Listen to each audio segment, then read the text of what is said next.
My name's James Mason, Jim, and I was born in the colliery village of Denaby Main, near Doncaster in South Yorkshire.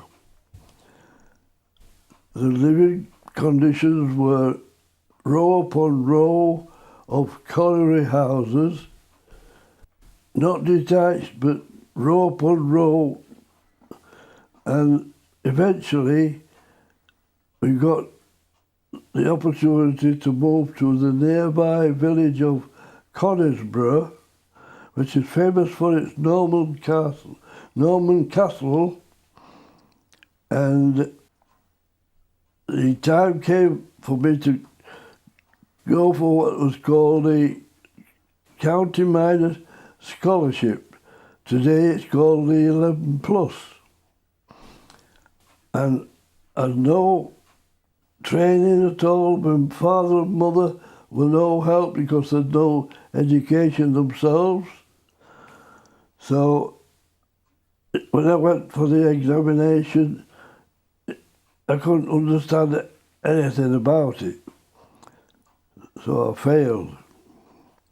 And I think my mother and father really were glad I'd failed because they really wanted another worker in the family. So I started working at 16. I was put in charge of a shift which monitored the men going down the mine. And I didn't take to it because they put me on a shift which was what you call afternoons regular. And I applied to leave, and they said I couldn't leave because it was essential work. But the collieries didn't work properly because some of the key men had gone away with the Territorial Army when the war broke out. So the Minister of Labour was called Ernest Bevan, and he decided to have a ballot of young men to see if we could get enough workers to work in the mines. And it happens I worked at the mine, and I got orders that I should report to Lincoln Barracks in my uniform. And I thought I was essential to the operation of the mine. They wouldn't let me leave. All of a sudden, they allowed me to leave. So that's another story that starts when I was called up to Lincoln. In the barracks there, there's 21 weeks training, and I was shipped abroad to land at Ostend in Belgium. My name's Connie Mason. I was born in 1929. I lived in Holmfirth, that was a village near Huddersfield, and went to school. I lived on a farm, and when I was about 5, my father died. He was a farmer. So we came then to live in South Yorkshire because that's where my mum came from. And we lived in Swinton. So I went to school in Swinton and left school. And I don't know. Started work. So Started work, I had lots of different jobs. yes. Worked in the mills in Holmfirth, then several shop factory. assistant jobs, Yes. and then If we let's think about some of the memories you might have had during the war itself. yeah, when I was about 11 and war broke out, we lived in Swinton. I remember the night they were bombing Sheffield and everything was lit up. And I wasn't really involved in the war. Did you see anything going on around you? No, not really. No, nothing. No. What about you, Jim? What do you remember actually during the war, before you were called up? Well, before I was called up, the local newspaper were advertising a charity concert at the local cinema, and in those days, cinemas weren't allowed to open on Saturday, on Sunday. And I think the church had a big influence about that.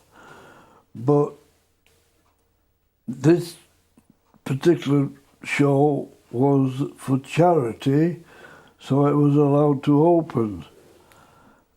And that night, when the show finished, I came out and all hell broke loose outside, and there was shrapnel falling all around, which I found out later was from anti-aircraft guns nearby, shooting at the aeroplanes that were bombing Sheffield.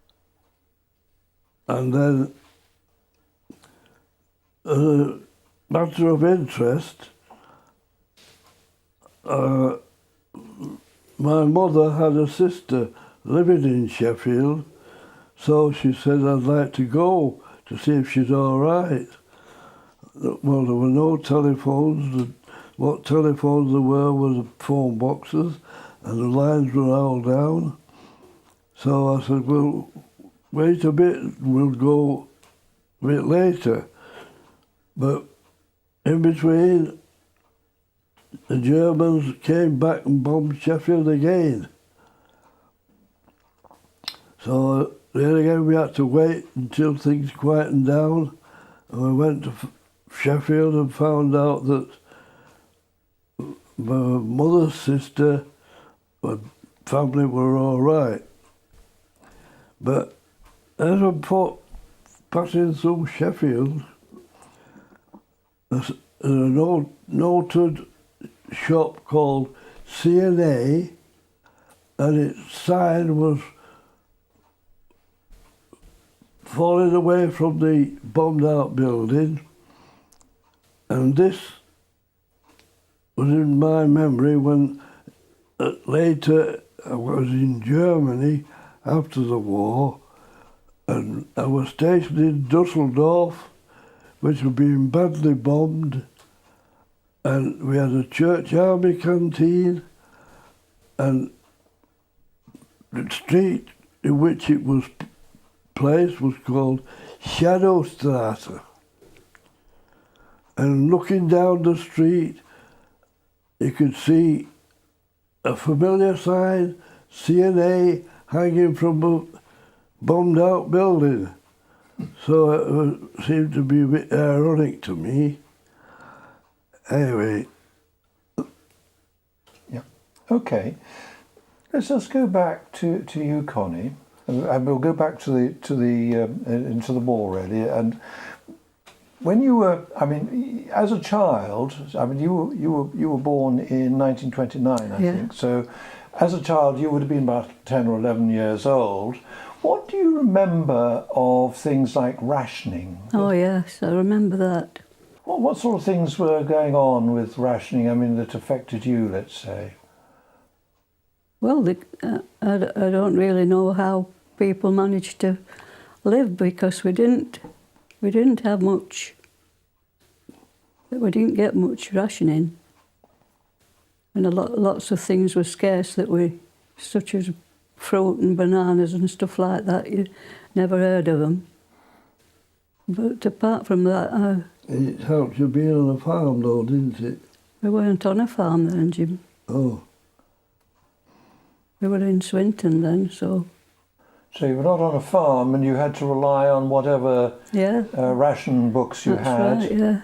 and so on. Did you manage to get it? Did your parents have chickens or anything like that? When we lived at Holmfirth, my dad was a farmer and we had chickens, and I suppose they would be all right for food then. What was your sort of average day, would you think, during the war? What would you be doing? You'd be going to school? Yeah, yeah. Did you have friends around you and things? Yeah, lots of friends, yeah. And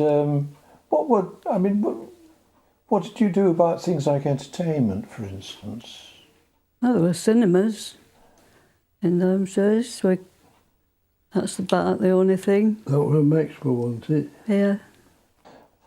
Come back to you, Jim. What do you remember of things like rationing during the war? Because you were working in the mines for a while, but before that, what do you remember of how were you affected by things like rationing? Well, the thing was that my father eventually took a shop. And of course, he was involved in giving the people who signed up to him rations. So, I mean, you could understand that if there's any left over, my family got it. Yes. So we didn't feel the effects of the rationing, apart from things like bananas and yes. things that were imported. And oranges and things like that. Yeah. I know, Oh no, I think you used to get a special coupon for oranges, didn't you, Robert? I think for children, there were special coupons for oranges. Yeah. You're right. Yes. Am I right in thinking that you were in the equivalent of what today they call Dad's Army, That's right. Yes, I was the Home Guard, the yes. Home Guard?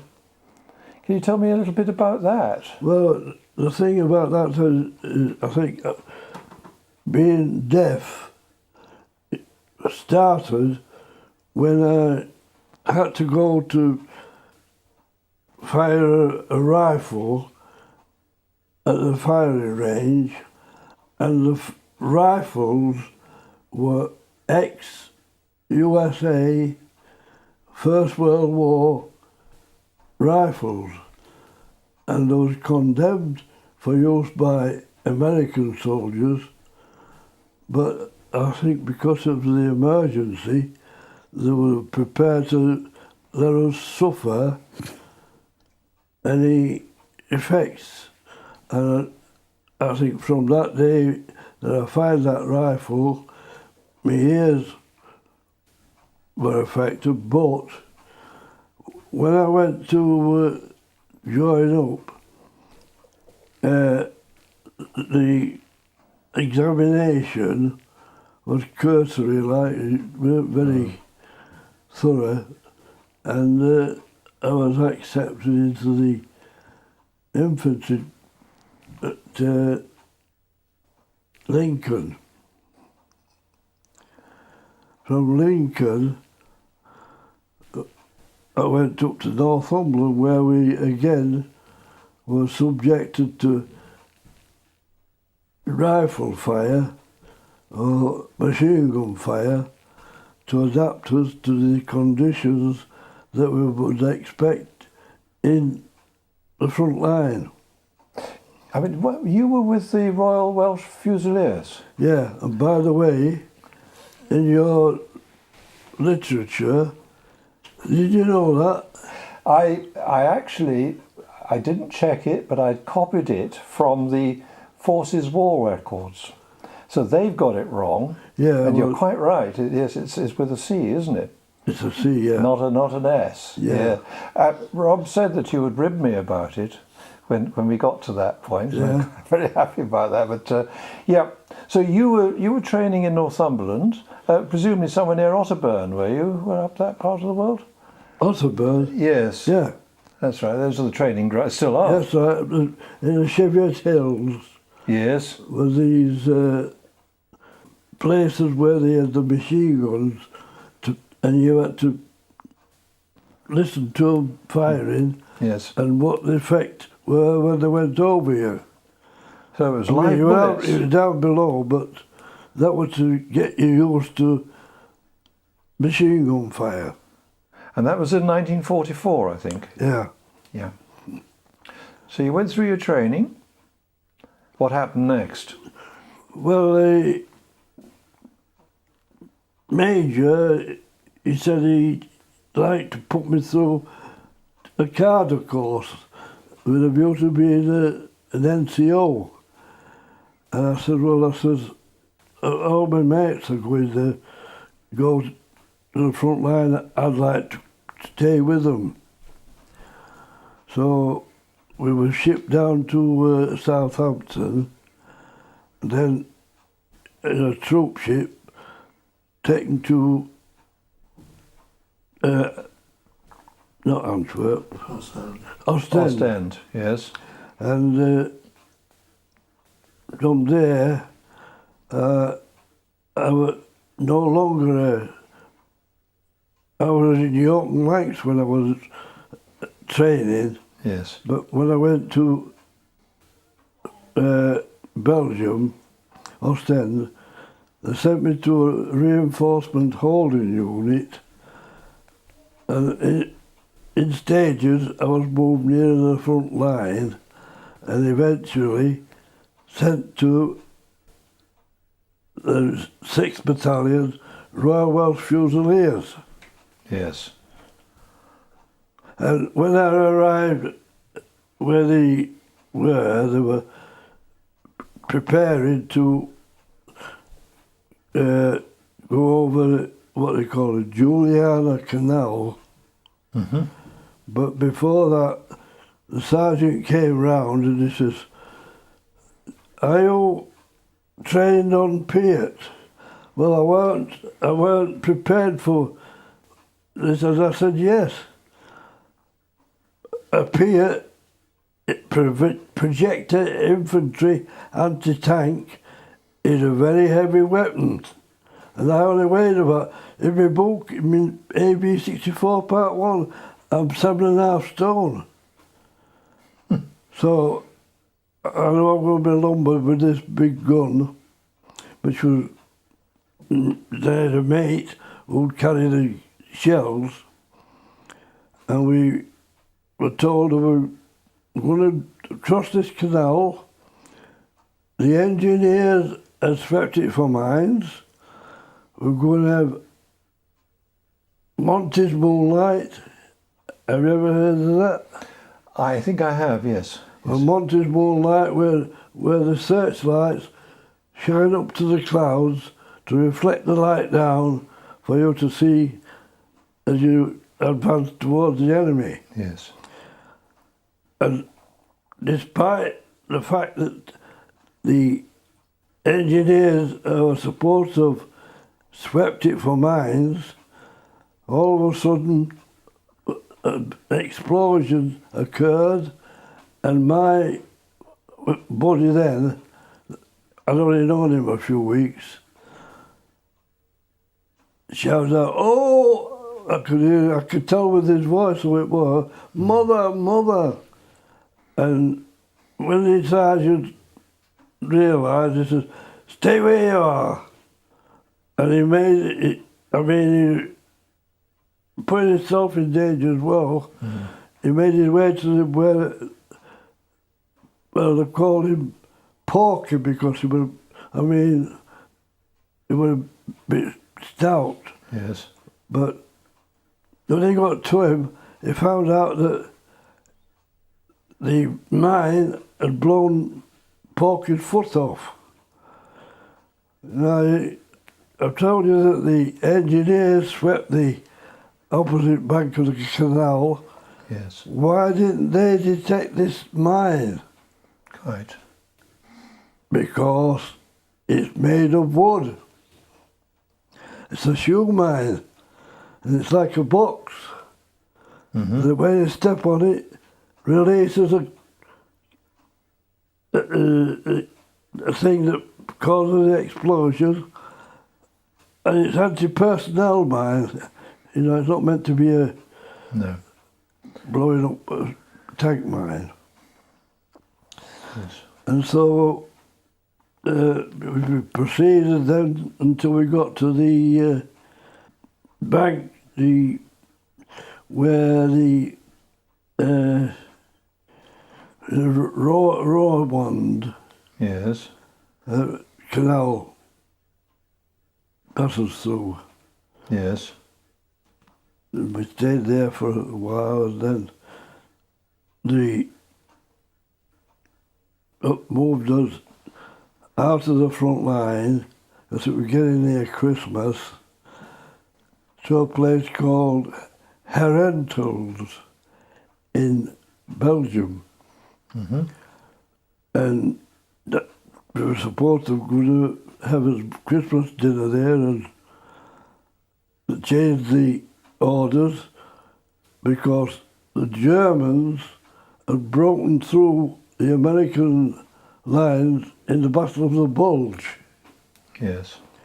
And we had to force march to a place in line of the attempt to get through to Belgium. And so we stayed there for a while, and then we were ordered to move further forward towards the front line, and we got to where the Americans were, and all around was evidence of killing. Tiger tanks with men just getting out of the tanks, killed, and in foxholes, which was a perfectly round hole, and we couldn't understand how could anybody dig a perfectly round hole like that. But we later saw this great big machine with a corkscrew on it, and it was for telegraph poles. Yes. But looking around the area where the bodies were, we went into a barn, and in that barn there was straw on the floor. And by the way, the first Yanks I saw when they came out, it says, "What you?" I think you've heard this before, Connie.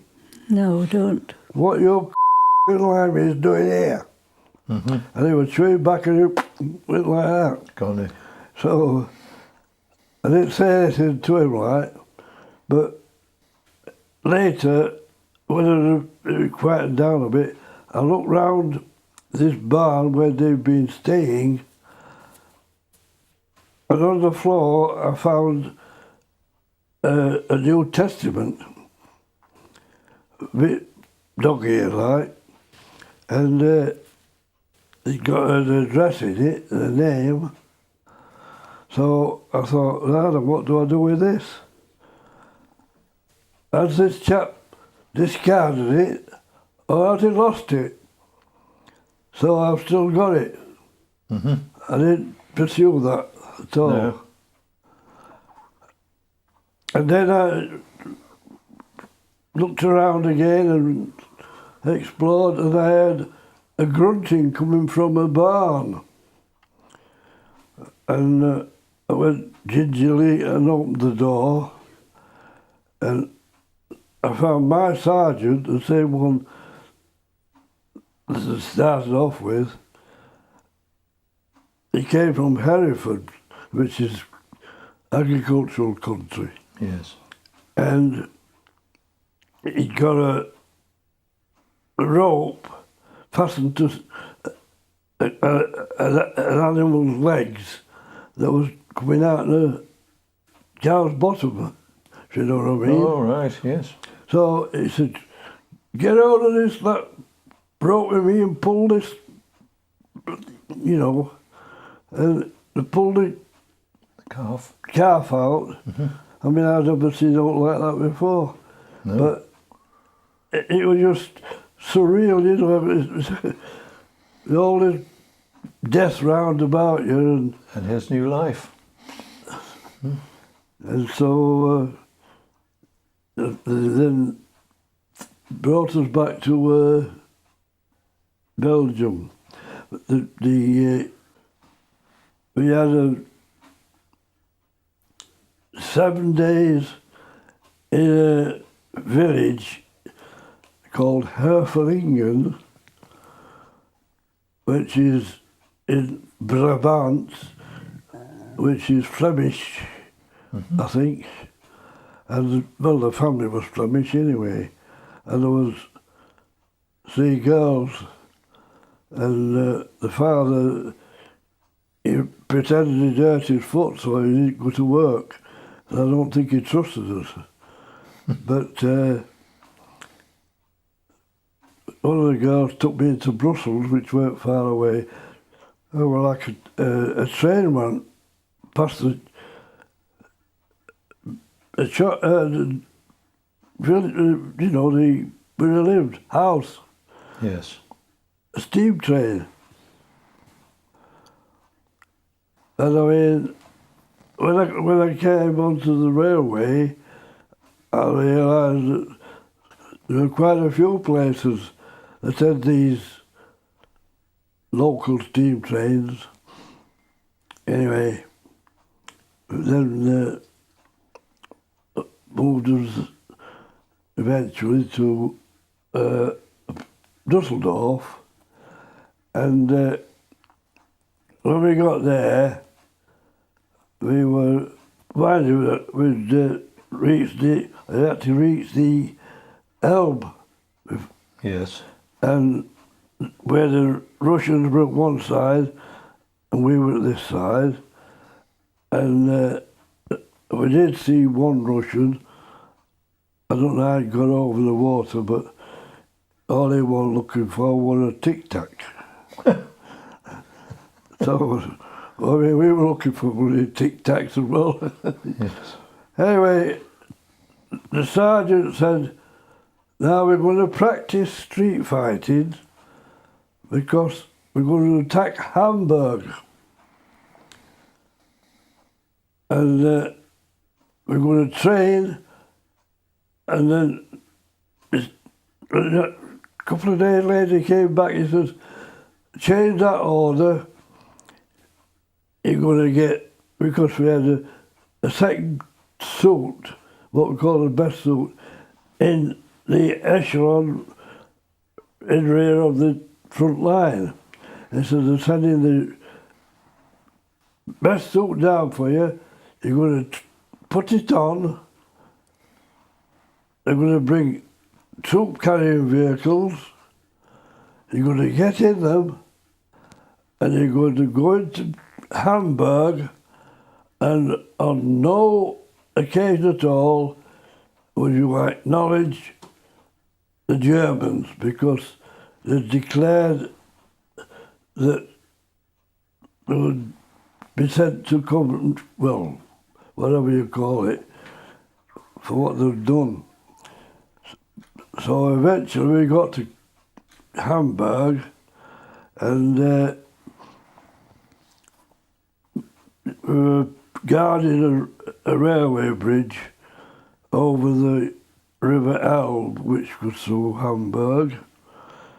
And in the nearby flats there were still the civilians. And you would think that we'd turf the civilians out for us to go in. But no, we treated them properly, and we stayed in the basements. And we caught one chap, we were ordered not to let anybody out, but let anybody in who wants to go, because there was cholera and all sorts. And we caught this chap coming out with a sack over his back, so we stopped him, and when we looked in it, it was full of sardines. Tins. Oh, tins of sardines. Tins of sardines. So we took the sack off him and sent him back, and we gave the sardines to the civilians. So from there, we moved in stages down to the Rhineland and became the British Army of the Rhine, BAOR. And given all sorts, we were in the airport barracks, and things were still a bit basic, and we had to use our mess tins to eat out of, and then what happened was you slopped out like what you'd got in your tin, dipped it in another Dixie with hot water, rinsed it in another Dixie with clear water at the start, but you can imagine after about half a dozen had gone through, contaminated. And I think myself, I caught gingivitis, which is a disease of the gums from that. And the treatment for that was to go to a isolation hospital in a town called Iserlohn. Well, we used to call it Iserlohn. And we used to sing Iserlohn, in Iserlohn. So they eventually set us up in bed with a bottle of penicillin with a screw to control the... It was a drip. Eh? Was it a drip? Ah, Mackie drip, yeah. You've got it. And at night time, you had to keep it in with a piece of sellotape or something like that. Yes. But it was so awkward to do that we used to unscrew the regulator and drink it down to 7 o'clock next morning. And we it didn't take any effect with it. I think it got shut of us gingivitis quicker that way. So we had quite a few. When we first got to Dusseldorf, there was a place called Benrath. They said Benrad. And it's actually a sluice, which is given for castle, but it's not. It's big, like a big house. And when we got in the big house, it looked to me to. It's not. It's somewhat funny about this because this is an officer type,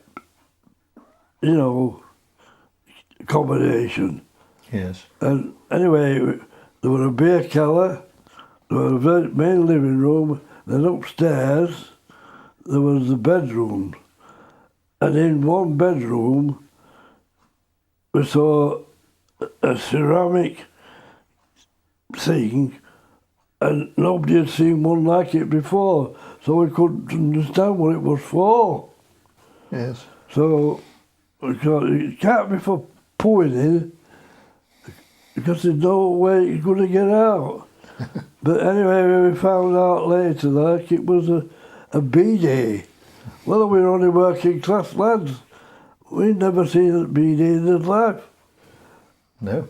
And another task we had was we had to guard people in there were British soldiers that had deserted in the German prison.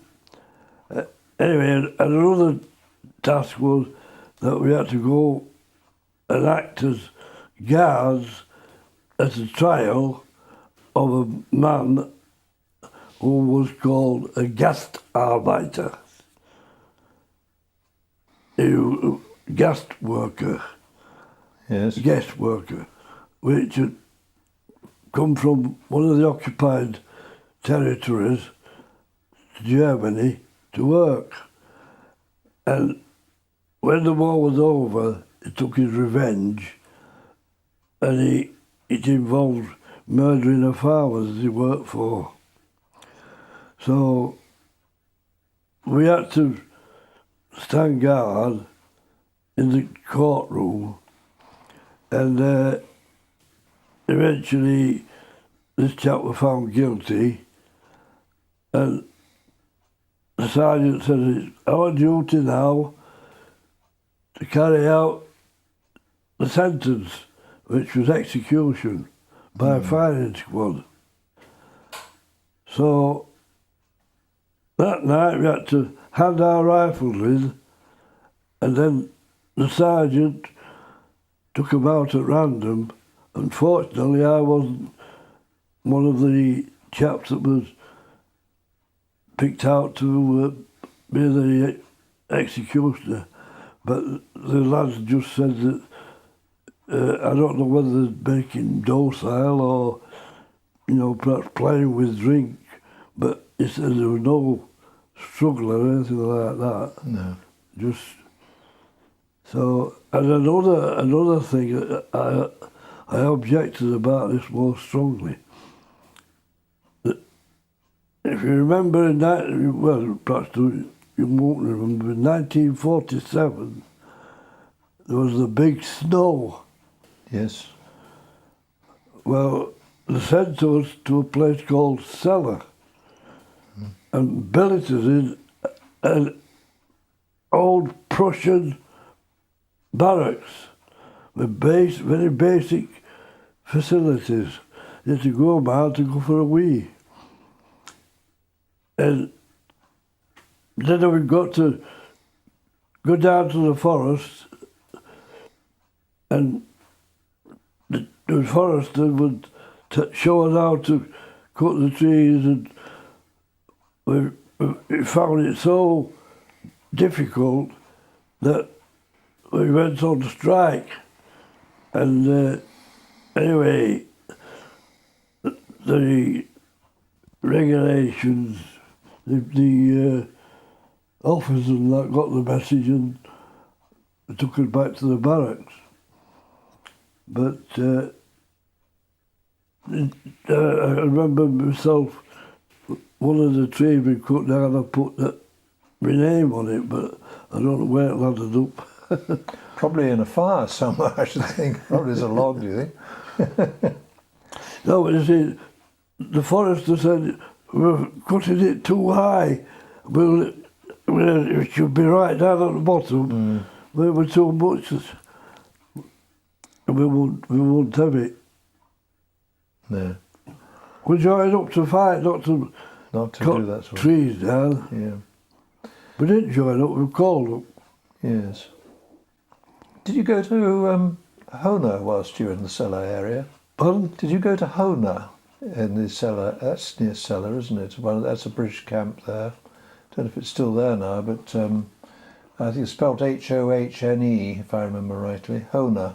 Oh, No. I can't recall that name. No. Okay. Not. Where's a displaced persons camp? No, it wasn't. It was a British Army camp for the BAOR after the war. Certainly, it was still. I think it's still going, as far as I know. You were in Germany, but it didn't end there, did it? For you in the army? Because I think you went to France, didn't you? Did you say just for a short while? No, I didn't. Paris. To Paris? Oh, I went to Paris for the victory parade. And we were taken down in troop carrying vehicles and placed in a tenement somewhere. I think I just remember that place. That, what is it? Can you remember what they called it? No. Anyway. Near Garden Door, wasn't it? Yeah, but when we went abroad once, we went there because there were restaurants. Anyway, the thing about Paris was that I've got a photo in there. I was marching down the Champs-Élysées. Oh, yes. And the one in the front is the goat. But the padre in Paris said after the parade, now then, if you like, meet up tomorrow morning such and such a time and I'll show you a few of the sights. Well, one of the sights was the opera house. And he said, come up and stand on the stage and then you can say you've performed on the Paris Opera House stage. I said, right. But then I went from there back to Dusseldorf. We moved out of Dusseldorf to a place called Hubelrath. Yes. So what happened there? Well, I was quite a senior soldier then because the sergeant put me in charge of the armoury. So then me more or less went on leave. That's it. So what year was that? Was that 1946, 47? I came out in 47. Yes. Did you not tell me you were at some stage quite close to the Danish border? Yeah, well, it's a place called Hyde, H-E-I, I mean Hyde in Cheshire. Yes. But it's spelled H-E-I-D-E. Yes. And it's in Schleswig-Holstein. And the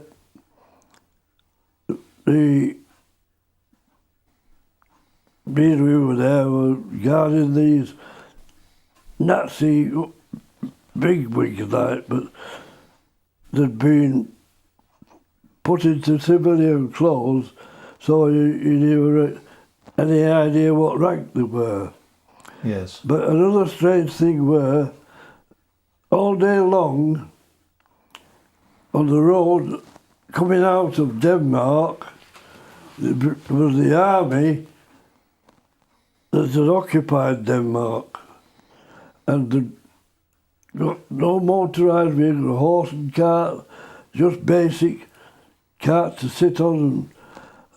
And another thing we noticed very much, they hadn't got any big armoury, but they'd each got a rifle. Now, we were told that the rifle were protection for if the Danish took advantage, attacked them. Yes. I mean, dominated them and sort of, but as far as I know, I don't think anything happened like that. No, no. So you came out of the army in 1947. Yeah. What did you do then? Well, I could have gone back to my old job at the colliery, but I fancied a change.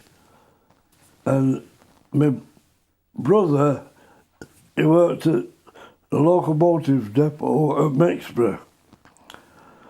So I went and signed on there, but I'm classed as an adult engine cleaner for a start. And then and there were young lads, that's 14 or 16, and other lads who joined the army to save them, joined the railway to save them being called up. Mm-hmm. You know, most of these were people with businesses. Yes. You know, they couldn't do with the army. But I had to put up with this state of affairs because that was the system. Did you find that there was a certain amount of antipathy between those who had been in the army and those who had not been in the forces? Well, I've never not sort of, you know, come across it myself. No. But there was a feeling about some people. I mean, they were only young people, so I think Yes. if they were in a business, they could say that if they didn't stay out of the army, the business might collapse, you know. Yes. Yes, okay, that's fair. Now, I have heard that there were occasions after the war when people who'd been to war and those who had not didn't necessarily get on with each other terribly well. I suppose they felt that some of them had shirked their duty, if you like, in a way. Oh, But that may not be the case here. no. No. I'll tell you what, we've got a few, not Christian, what do I call it?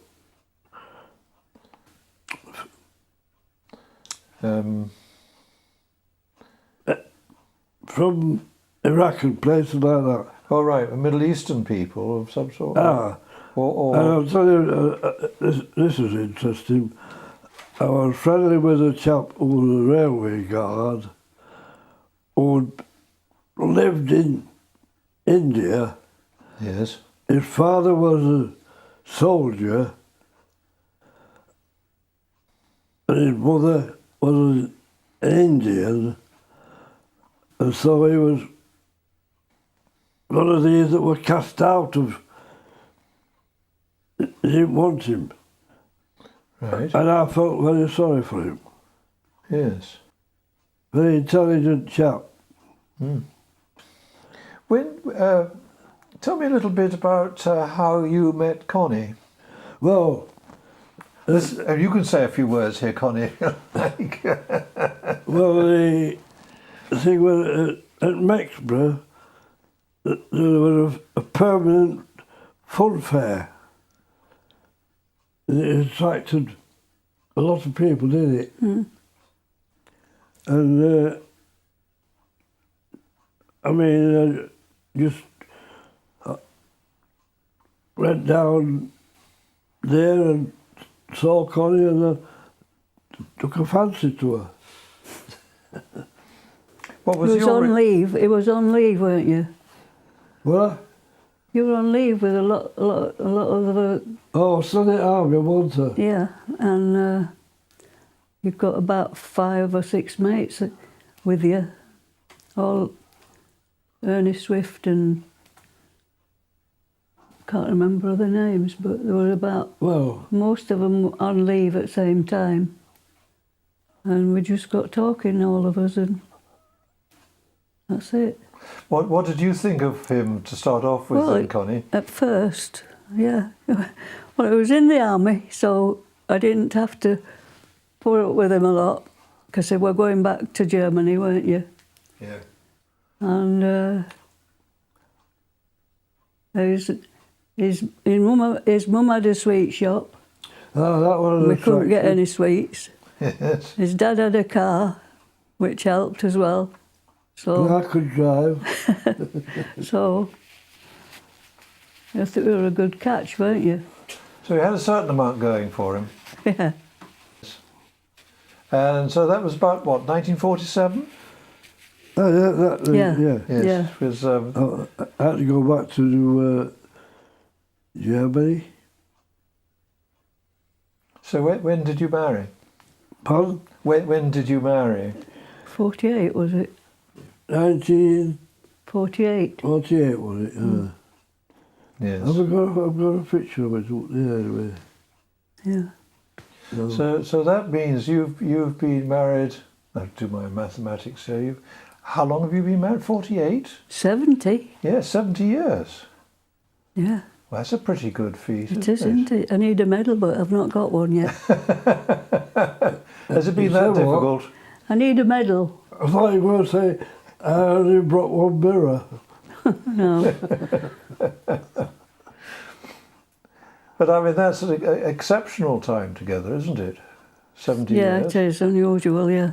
That's why I slightly failed over my mathematics, because I was expecting 60, but then of course you were right, 70. And you had family? Robert, just Robert. Just Robert. If you're looking back, I mean, do you have memories, Connie, about when war came to an end? Do you remember the night? Yeah, the V night. day? And What do you remember about that? I just remember we were having parties and things. And yeah. Did you go out into the streets and celebrate? Yeah, or I did think you- so, yeah. Where would you have gone? We lived in Mexborough then, so it would have been in Mexborough. Yes. Yes. And then I suppose everyone was expecting change as Yeah. things got better. Yeah. Did that happen for you? Because Well, it didn't make a lot of difference, but we were No. pleased to be out of it, away from it. yes, indeed, and the You threat. worked most of your time, didn't you? Yeah. Because rationing didn't come to an end for quite a while It didn't, afterwards, no. didn't It it? was a long while. I think it was about 1954, was it? When sweet rationing. I mean, your father running a sweet shop. Yeah. I mean, there would have been restrictions right the way through to the early 50s. So, are there other things that you would like to tell me about, which you think that you perhaps overlooked or wanted to just to sort of mention? Just what, love?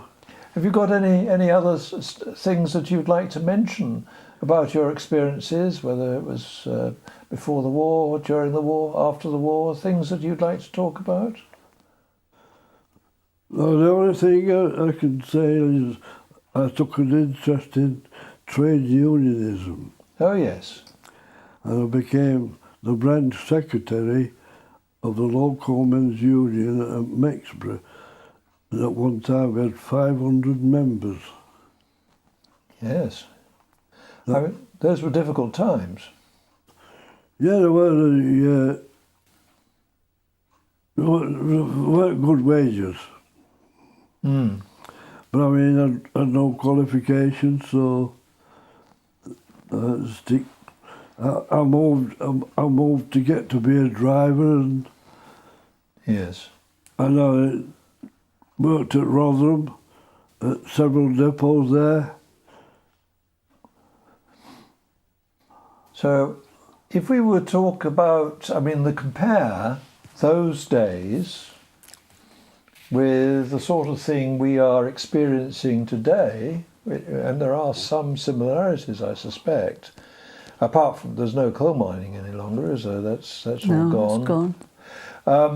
What would be your advice to someone growing up in the world today? How would you advise them as to how to get on with life and try and? Well, I don't think they'd take any notice because, you get girls that it's so ridiculous. They'll rip their trousers when we couldn't afford to buy a pair of trousers. Yes, that is true. That is. They'll rip them as a fashion Yeah. statement. Yes, that is true.